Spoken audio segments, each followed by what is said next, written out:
Welcome to the Business Growth Spotlight, where we shine the light and talk with business leaders from all over the world to share their insight and expertise so we can all grow together. I'm your host, Heidi Schalk, and the co-founder of the Spotlight to Scale Accelerator, where we drive revenue for companies by making sure they're seen as the go-to expert and authority in their industry versus just another product or service. And today I have the honor and privilege to be speaking with Dr. Leah Hanes of Exodexa. So welcome, Dr. Leah, to the show. Thank you so much. Happy to be here. I'm excited to have you, and I would love to learn to kick us off, Dr. Leah, with who you are, tell us a little bit about your company and your role within it. Sure. So I am a Canadian living in Los Angeles. I grew up on a farm in the middle of nowhere in Canada. And I, for the last 12 years, have been running a nonprofit called the Two-Bit Circus Foundation. While running that, the chairman of my board is Brent Bushnell, whose father, Nolan Bushnell, is the godfather of video games. He started Pong, Atari was his creation, and it was in conversation with Nolan that that both the book and Exodexa were born. So Atari, that brings me back. Right? I grew up in the 80s and Atari was the very first. And, my kids wouldn't even know what Atari is. I don't even think they would know the name if I said it. I'm going to test them. When they You come home, should. I'm going to test them and be like, do you know I've what been Atari is? surprised. Yeah, I've been surprised at how many teenagers and folks in their early 20s are huge Nolan fans. So because he also went on and did Chuck E. Cheese. Okay. Wow. So That's a lot. Yeah. he's done a lot. Yes. Yeah, Atari has a warm place in my heart. A lot of people had their favorite games. Donkey Kong was not one of my favorites, and Asteroids was fun. But I remember my stepmom was the queen of Pac-Man, and I loved Pitfall. And most people wouldn't remember Pitfall, but it was like you used the paddles. It wasn't Mhm. the joystick; it was the paddles, and oh my gosh, it was so fun. So I digress because oh my gosh, I wasn't expecting Atari to come up. So. Can you tell us more about your company and also what inspired you to co-author Shaping the Future? You brought up your book. So let's Mhm. talk about what inspired you to co-author your book, Shaping the Future of Education, and also to start Exodexa. Well, it actually started in a bar in a conversation with Nolan about attention deficit disorder. Okay. And his point was, give me a half dozen kids who've been diagnosed with attention deficit disorder. I'll put them in front of their favorite video game, and you'll see that they don't have a problem concentrating. They have a problem with boredom, or they have a problem with being overwhelmed, but they don't have a problem focusing. They can focus if they're interested. And that was sort of I think there are some kids who definitely have an issue and need medication, and I mean that's certainly true. But I wonder if it's true of as many kids as we're struggling with. And so the idea with Nolan first was the book. Like we started talking about what it would be like if we met kids where they are and where they want to be. And kids want to play video games. So why Right. not bury the information that we want to get to them in video games that they want to play?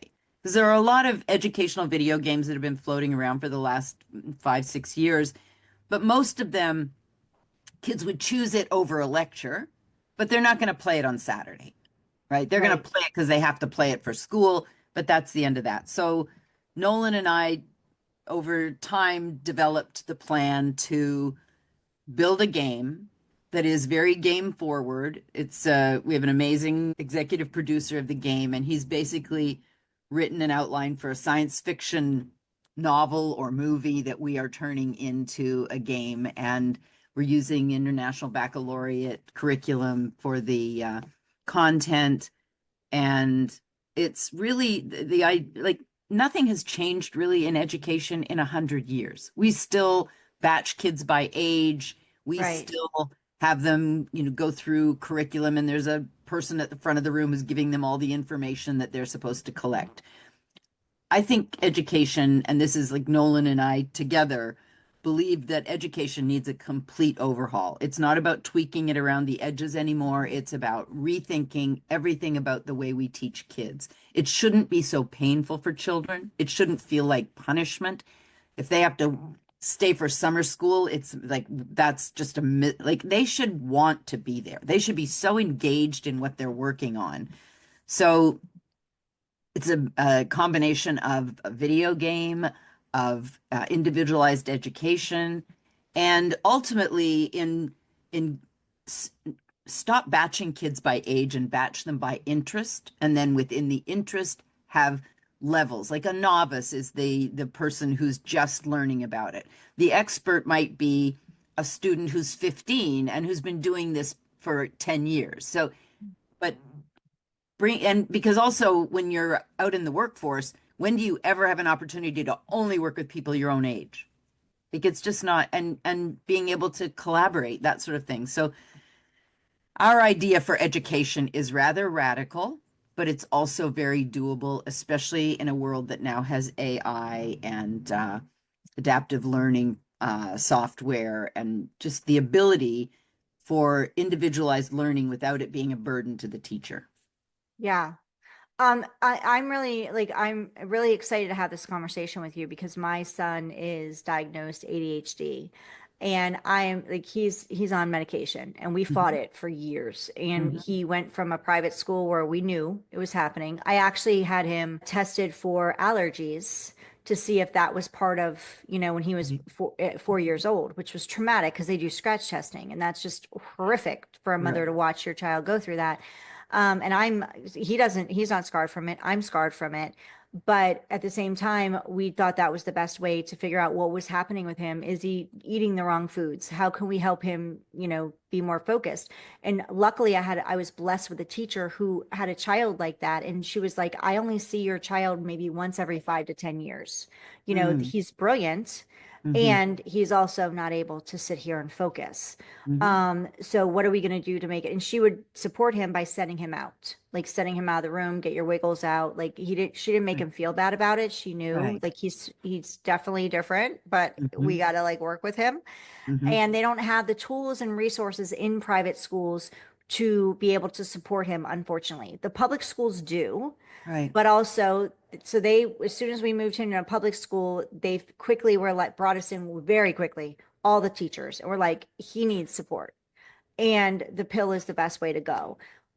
So we finally succumbed to that. And he even knows, he's like, Mom, I don't have my pill today. I'm stressing out. I have anxiety. He'll call me. Can you pick me up? Blah, blah, blah. Mm, So I love what you're doing because it's highly important. And especially me as a mom, I don't want to see him on the pill forever.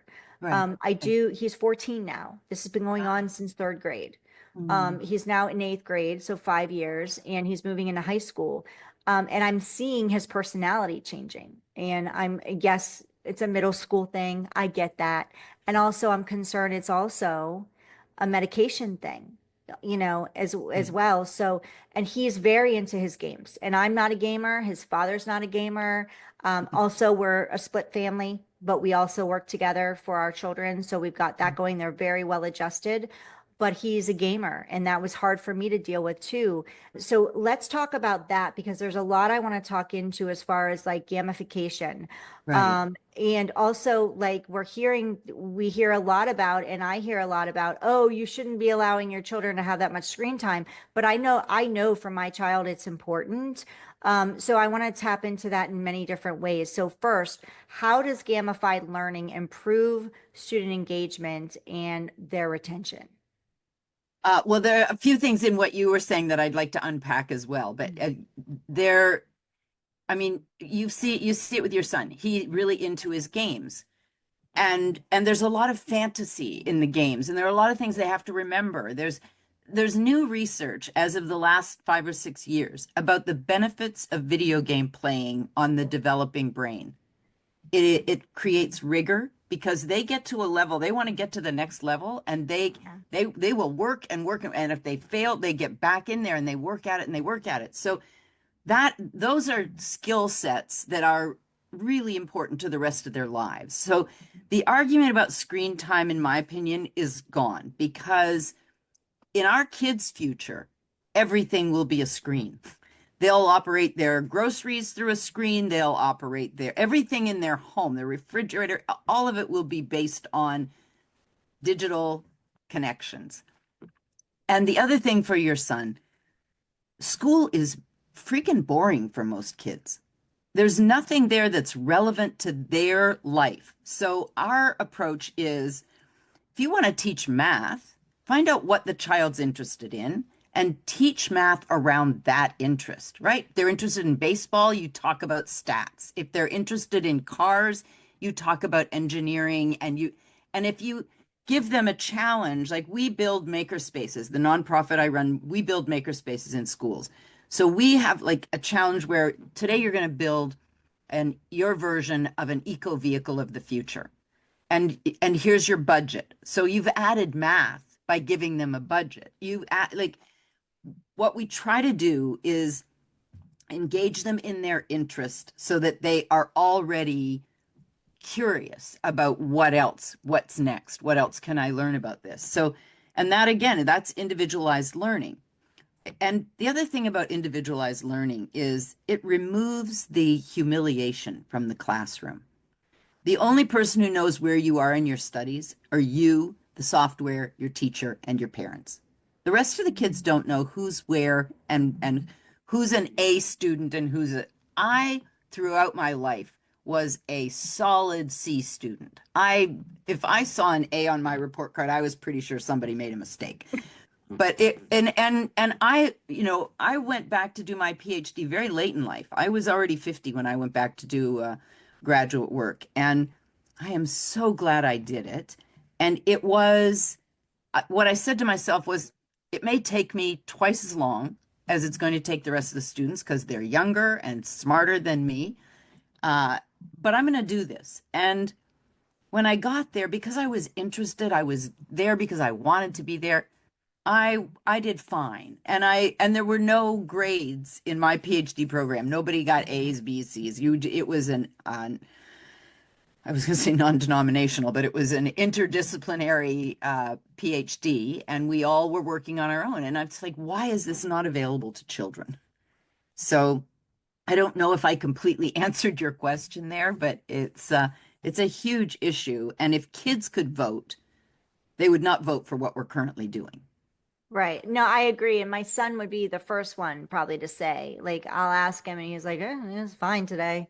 And I know that's the same answer that you get, across the board for the last, I don't know, umpteen generations. But I Right. think this generation is so different and we have to be, what worked in the 80s, 90s, and 2000, like early 2000s, doesn't Right. work today. The Exactly. technology is so far advanced. The Yes. children's that are so far, advanced than we were.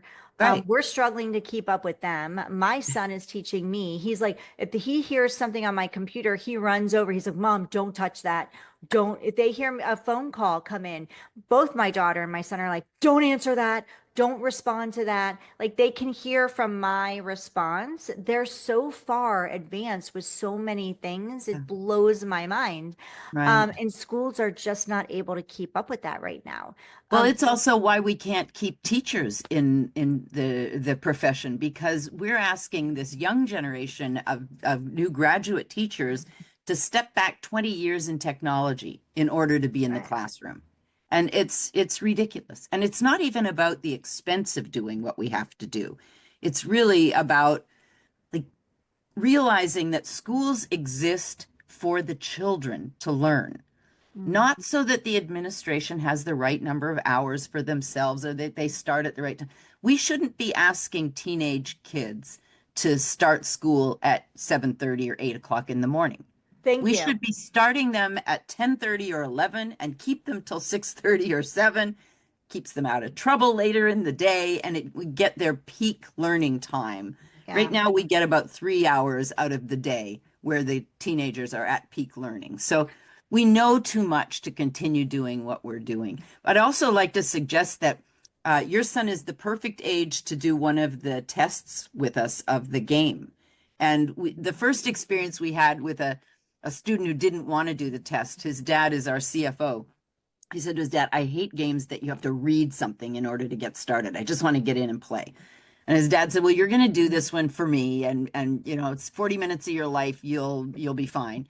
So the kid reluctantly came and did it. And at the end of the 40 minutes, he went to his dad and he said, okay, you have to let me know as soon as the next phase is ready, because I want to know what goes on next. So I'm in. we really, we feel like we have built something in their image that can help with their education. And as I said, they are Kevin Caldwell is our executive producer, and he's just done a beautiful job. Yeah. So I want to learn more about exactly like who you serve because I don't fully understand it, which if I don't fully understand it, my listeners aren't either. Right. And I have a 16-year-old, well, she's turning 16 in a week. And she's in public school and she also is not like she's a C student. She's super smart, obviously, but again, it's just a matter of she's bored, you know? Yeah. And they're both different learners. He can grasp the science and the math pretty easily, where she struggles more with that. So she's more of the, like, they just have different things that Sure. they're good at. And Yeah. that's normal, right, with children. Very. But I'm not a believer. And I tell them all the time, I'm like, listen, I'm okay with your grades. I'm not going to fight you on your grades. F's are not okay. D's are not okay. Right. Because if you're getting zeros to get those D's and F's, I'm definitely not okay with zeros. That Right. just means you're lazy. Mhm. And I'm not doing lazy. Like you get to ask for help. If you don't understand it, then ask for help and we can provide the help. But I can't do that unless you come to me and let me know. But again, like you said, these kids are bored, Right. and just like we were back in the day, like school came really easily to me. But then when I went to college, I really struggled because I wasn't used to having to study in high school. It came super easy. So Right. college was a nightmare for me because I'm like, oh my gosh, I've got to study 6 hours in order to Yeah. pass a test where it was a breeze. And I just don't think the schools are setting us up. And I think it's now worse than it was 30 years ago when I went to It is. school. Yeah. It So is. can you please share with us like exactly what it looks like who is your ideal client? Like who would Right. be the people that would work with you? Could I come to you with my students and just say, "Hey, I'm putting them in your school"? Is that something that works, or do you put your programs into schools and then we got to find a way to find you through that? Right. Well, several things to answer that. Right now, we're in the building of the game stage, but our Okay. the rollout stage will start with a subscription model for parents and homeschoolers. We Okay. will at the same time be running the first um, efficacy test in a dozen schools, and so those a dozen classrooms, basically, not the whole schools. But and those we will probably do that for a year before we offer it to schools, but it'll be available to parents. I would say we're probably still a year out, maybe 8 months to a year out before it's ready for subscription.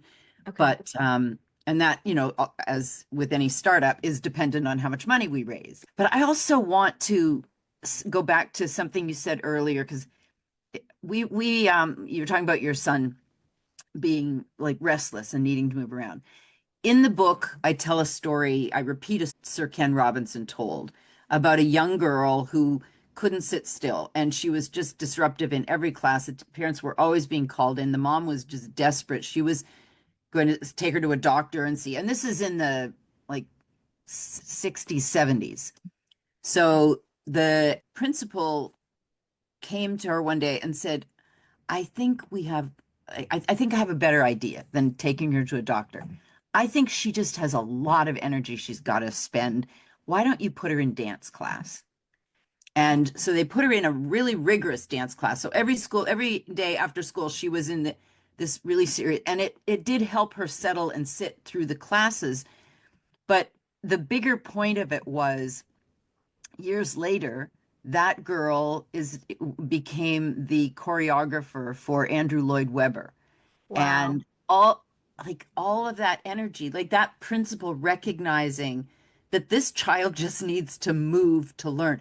That was the other thing I think they did was they let her move in the room, in the classroom. She didn't have to sit still. She learned better while she was active. And that's, what we know about how to teach is not matching how we're teaching. Right. We know that some kids need to hear it and see it. Some kids need to feel it. Some kids need to be able to build something. And there's a really wonderful statistic that starts with like kids 2 weeks after an experience. Children will remember 10% of what they heard, and 15% of what they heard, 10% of what they read. And it goes up the scale to what they do. They remember 90% of it 2 weeks later. So project-based learning, teaching by doing, teaching by having them make something, and we would have happier students. And when you have happier students, you have less disruption in the classroom. I mean, there's just so many reasons why understanding how a child learns and then building their curriculum from there, Yeah. it's ideal. So you had mentioned AI earlier, Dr. Leah. So with AI making it easier for students to cheat, right? Or to quote unquote cheat. I've spoken with, multiple people on this podcast and in the ed tech or ed learning space. And they said that, a lot of universities are setting their students back. And I know you're talking about young students here, but I mean, it encompasses everything because I know listening to my daughter and listening to my son. My daughter's in 10th grade high school. My son's in 8th grade, middle school, moving into high school. And I hear a lot from them that it's all paperwork. So what used to be a year or two ago was a lot of online stuff that I could check and see that they Mhm. turned in. They're like, no, it's now paper. That's paperwork. That's paperwork. I'm like, well, there's zeros here. I need to see these zeros completed. Well, like, I forgot to turn the paperwork. And I think that's because of a lot of AI and from what I'm hearing, the schools are worried about the students turning in AI work. That being said, that's also, in my opinion, pushing the kids back as far as like, especially in the college space, in the university space, they're not learning how to use AI effectively and correctly to set them up properly to Yes. move into the workspace. Yeah. So how do you navigate that, inside of what you're doing, Exodexa? Right. Well, I have a very different opinion of AI than most of my contemporaries in education. Mm, I think first of all, this generation of kids will have more and more sophisticated versions of AI as they mature. And when they hit the workforce, it's going to be a full-on situation. So we need to teach them ethical use of it now. And there are easy ways to do it that make it easier on the teacher as well. For example, worried about them having AI write their paper? Well, first of all, if you have them do their outline in classroom, write out their outline of what they want to say in their paper, and when they hand in their paper, instead of the teacher taking that home and spending the weekend grading papers, you have each student present their paper to the class where they get a little exposure to public speaking. And at the end of them presenting their paper to the class, there's a Q&A. If they learned everything that you wanted them to learn, why do we care if AI finished the paper for them? right. And I'm dyslexic. So for me, school was painful because every paper I ever wrote came back with so much red ink all over it. And AI levels that playing field. I use AI on a daily basis. I'll write what I want to write, and then I'll run it through AI to make sure I got all my punctuation correct. Mm, And all the letters are in the right order. It's just, we should not be fearful of it. We really should be embracing it. And there are, that's just one example of how to implement it in the classroom. But I was at a conference when ChatGPT was first being introduced, and it was a conference on educational technology. And one of the speakers asked how many in the audience are familiar with ChatGPT, and maybe 6, 7 hands out of 500 went up. And the speaker said, all your students know what it is. So you need to learn it. yeah. And everybody was with their hair on fire. It's cheating. It's going to be cheating.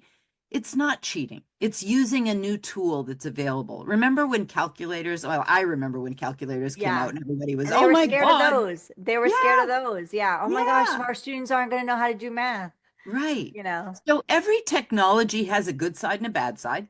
Right. And what our role is to teach the use of the good side of it. Right. Absolutely. And honestly, a ChatGPT, Alexa, our kids could be home going, Alexa, what's Tell me. 24 divided by 3 times 4 times 7 divided by 2? And it would spit it Exactly. out. Like, so We already have it. they already had it. Yeah. Yeah. And I So know we have children that were AI in doing our, that. yeah. I know kids that were doing that. So Yeah, not of mine course. because we didn't have Alexa in the house, but yeah, but I know there was kids doing it. So yeah, it just it blows my mind. Like, let's not put our kids behind the eight ball Right. because you're so worried about the cheating, because it's only going to hurt them in the long run when they're moving into the workforce. They need to be up to speed because AI is only getting bigger. It's not going Exactly. away. Not going Exactly. away. Yeah. And we have AI in the game. It's an AI tutor, and so it's sort of a prequel to the storyline, and that'll be ready before the actual game is ready. Amazing. I'm excited for what you're putting out there, and I'm hoping my kids can still utilize it. You know, like I think, yeah, my daughter you're about a year out. Yeah, So she'll be ending 11th grade. So she'll be moving into like all the college stuff will already be done. But right. my son will still be in the thick of it. So Yeah. I'm excited for that. So can we talk a little bit about growth in business? You've done a lot in your years, and now you're moving on to this, and you got your PhD, you said in your 50s, which is incredible. So can you share with us like some of the challenges that you faced growing, moving through this process of getting this business off the ground and how you've overcome them?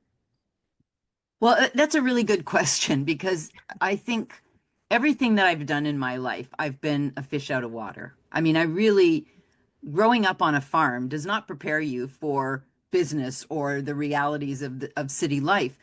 And that was probably the best gateway for me because it allows me to enter a field where I know that I know nothing and be a sponge. So getting involved, like doing Exodexa with Nolan, I have never been involved in a company going public. I've never been out raising money for something. Sponsorships for events, that kind of thing. But this it has been such a learning curve for me. And if anyone in the beginning had said, well, Leah, if you take this on, here's what you're going to need to know, I would have said, oh, I'm out. I can't do that. But if you look at something and think, this needs to be done, I am passionate about this mission and I will bring people around me who know the things that I don't know. And so, first of all, like Nolan as a partner, as a co-author, and then the partner in Exodexa, he's done the public raising of money, more than once, and is really good at it. And Nancy, who's our, she was pre-law when she met Nolan and then had 6 kids with him, so didn't finish her law degree. But I wouldn't do a contract of any kind anymore without her eyes on it. So basically, you surround yourself with people who fill in the gaps. Like, I don't Right, want to work with a whole lot of people just like me because then we have all the same gaps. right. I want to work with people who bring different ideas, different perspectives, and different expertise. So, John Kraft, who started Pandora Radio, was originally on the board and is now our chief strategy officer. We just, and Kevin, who I mentioned, is the executive producer, amazing. And we have a board that's really strong. Tim Morton, who started Frost Giant with a partner and was a creative director at Blizzard for quite a while, has worked in video games really for 30, 40 years. Mm. I mean, those are the people who keep me on the straight and narrow and help with the direction. I have a college professor, Joe Ravinsky, who is our like curriculum expert, and I have awesome people around me who are taking care of the business side. And that's a really good point to tap into. Like, surrounding yourself with a strong team is really important, and not everybody that's like you. Like, Right. you may not always, when people are different from us, they may irk us or we get on our nerves because they are different, right? But that's really important because they bring a different perspective. They bring different ideas to the table. They have different, like, you know what, maybe when we say something, maybe that won't work because of XYZ, or did you think about XYZ when we're thinking about launching it this way? And so it's really important to bring those different personalities, those Yes. different perspectives into the mix Yeah. to be successful, which is a great point that you bring to the table here. Thank Um, Dr. Leah, are there some marketing things that you've seen as far as growth in the past and in what you've worked on that you're like, you know what, I think that's something that would work here effectively? Because I know you guys are still like growing, right? You're in Yeah. the growth phase, you're still like haven't launched fully yet, you're in the money generating phase. So in your history, what are some marketing strategies that have like you're like, you know what, this is something I think we should double down on that has worked in the past that I think would be effective for us going forward for our listeners who are like, you know what, there's some things I've been doing that aren't working. I need to try something new and they could get some insight from you.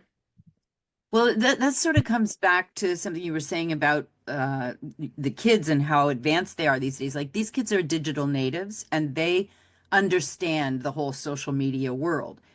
I'm not. And so for years, like I had a LinkedIn account from the first few weeks they existed because a colleague of mine who's much younger said, "You may not use it, Leah, but you have to set it up. Go ahead and set." So I did, and I really like over the years have realized that's where people are getting their information these days. Like if we want kids to know about us, we need to be on TikTok. We need to be on like all the social media platforms that they're on. And so that's been a real learning curve for me. I think I was very much a traditional marketing person and I hate direct mail pieces. I don't like there's no like robocalling going on for us. It's just finding like if we want to meet kids where they are in their education, then we need to meet them where they are to let them know that exists. So I think that's my big and most of my contemporaries when I ask them like, do you have a Facebook page? Like, no, what no, or do you use Instagram? No, I don't. And my father, who passed a few years ago when the internet was first a new thing, he's a farmer, and I would tell him something, he'd say, "Don't you .com me." Like his generation Ah, wanted that's so nothing to good. do with the whole internet. But I think being aware of new trends, watching what the established marketers are doing in what areas, and just being open to new ideas. That's Yeah, that's so true. And but the biggest key is like, yes, we get to watch what other people are doing, super important. And also knowing really deeply who your target market is. If your target market is kids, they're on TikTok. That being said, I'm curious because yes, the kids are the ones consuming it, but they're not the ones buying it and implementing it. So for you, is there like a double whammy there where you need to be in multiple places because you're targeting the kids, but right, are the kids really going to the parents going, Mom, I need this? Or do you right. need to target the parents who are like me going, I'm like, I need something for my kid that's going to keep them engaged. And I just don't feel like the traditional way of what they're getting right now is working. Right. So that's what like Instagram is more for the parents, right? Because for the most part, parents of school age children right now are in their 40s or 50s. So they're not as apt to be on TikTok. Although I've been shocked at how many once we started doing that. But the yeah, PTA, the National PTA Association, like looking for ways to reach the parents is more challenging than reaching the kids. But yes, we need them both. We need the parents to know to present it to the kids because the kids will want it if they see it. And we need the kids to know, talk to your parents if you really like this. Yeah. And podcasts. Besides IG, actually, I think podcasts might be the better, bigger way to go because so many, parents are on listening to podcasts. Like there's just, True. we're so busy, we're driving, we're doing the thing, we're listening to podcasts more than I think we're on necessarily social media. True. I'm listening to podcasts more than I'm listening like on social media. And I have a business. I need to be on social media, but I love the podcasting space so much. And there's so much noise on social media that podcasting is a great avenue to really get your message out there. So yeah, this has been so good. So Dr. Leah, a couple more questions, and I know we have to wrap up because I'm running out of time with you. So if we had a magic wand, if you could wave your fairy wand, you're so beautiful. So if you had a fairy wand that you could wave, what would be the biggest thing that you can go poof on in the biggest issue that you're having right now inside the business that you could just wipe away? Well, I love the question. And one of my board members, Marcella Klein Williams, her statement is always, if I were queen of the world. So I love that. that's the idea. But I suppose for me, it would be breaking down the resistance of the teachers union, Mm, trying to get the teachers union to understand the value to the teacher. I mean, yes, we're very student focused, but what we're promoting will make the teacher's life so much more valuable to themselves. They'll have more time to work on the things they love, and the instead of being the person with all the answers at the front of the room, the students have access to whatever answer they want on their phone or on, right. on their computer. Having the teacher more of a mentor coach rather than the person with all the answers. So that would be the biggest change that I would make. And I suppose it's not really a direct, it's not going to necessarily directly impact our revenue stream, but it's going to make the student's life more interesting and engaging. Yeah. So good. So if we could revisit, if we could come back in a year from now, Dr. Leah, and have this conversation, I know that that's pretty much the timeline you're on to Mhm. launch. So if we could come back in a year and revisit, and what would success look like for you? Success would mean we'd have a 500,000 first subscribers to the game, Mm, and the game would be fully encompassing the curriculum for seventh, eighth, and ninth grade. And we'd be making plans to capture fifth grade and 10th grade. So we're building out in both directions at the same time. And that would, a year from now, that would be a really good feeling, along with I being fully financed. Yeah, and I love, yeah, fully, yeah, we want you finance, so we're gonna work on that. Uh, so yeah, so if you're listening and you want to support Dr. Leah and the team on their endeavor with Exodexa, then definitely reach out. So how can people connect with you, Dr. Leah? Well, exodexa.com is and it's EXODEXA. Uh, and you can reach us through there. I'm on LinkedIn, Dr. Leah Hanes. And so we welcome anyone who wants to be part of the community that changes the way we educate students. Yes, we're gonna have all of your contact information, Dr. Leah, on in the show notes for the show. Great. Thank So you. please reach out to Dr. Leah. Let her know that you heard us here, heard her here on the Business Growth Spotlight podcast. And I'm so grateful to have you here. I can't wait for the next, I'm like, now I'm on pins and needles waiting for the next 12 months to happen or sooner, hopefully by the end of the year, because my son is in that gap, like in that range. I wouldn't say gap's not the right word, in that range of students that you want to be out there targeting right now. And I'm all for it. So I will be in line raising my hand to be part of that. So I'm Thank you, grateful for Heidi. what you're doing. I know other moms like me who see our kids struggle, and and see their personalities changing. And that's a big part of it that I don't think we're having enough conversations over too. With ADHD, there's a lot that happens and it's not fully understood. People sweep it under the rug, like, whatever, like, why can't they just do this? And they just can't. And I think maybe this has woken me up to say I need to have more conversations around that for parents too, as a mom. And I'm going to get emotional and cry here. I have the Be Seen, Be Heard, Be Empowered podcast, and we're doing this. And I think there's more that can be done around both students who are struggling with it and challenged with it, as well as parents who are feeling for their children and don't know what to do to make it better besides just medicating. And we had to make that choice. It's not a choice that I'm still happy with. I know he's good with it though, and he knows the difference between when he's on it and when he's not. So it was a choice that was good for him. And at the same time, I think there's other options and we need to explore those. And traditional schooling is not always the answer. So, but it's also scary to step away from that because as a parent, you're like, am I doing the right thing? Because this is their life on the line. Like this is their livelihood and the trajectory of where they're going in life, and their success, quote unquote, is like in their parents' hands. So there's so much we could talk about, but that's for another conversation.